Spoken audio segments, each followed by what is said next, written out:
আমরা আবারও নেমেছি। যদি মৃত্যু হয় আমাদের শত্রুদেরকে মোকাবেলা করে মরবো আমরা। আবারও মাঠে এসেছি এই জন্য যে আমরা শাহবাগে অবস্থান কর্মসূচি দিয়ে এখানে ওখানে বিভিন্ন কর্মকাণ্ড চালিয়ে ফেরত যাব এই জন্য না। আমরা এবার মাঠে নেমেছি।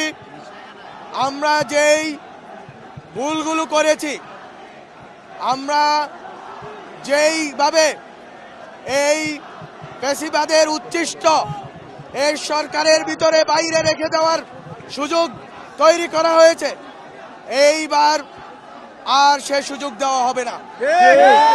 আমাদের এবারের লড়াই, আমাদের পক্ষ থেকে প্রথম দাবি হচ্ছে শরীফ ওসমান হাদির খুনিদেরকে যে কোনো মূল্যে অতি দ্রুত সময়ে ভারত থেকে ফেরত পাঠাতে হবে।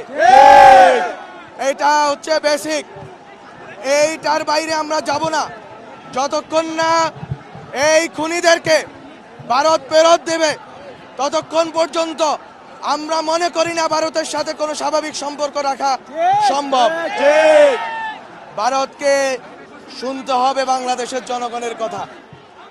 ভারতের এই ব্যাকইয়ার্ডে এই 18 কোটি মানুষের সাথে আপনারা যদি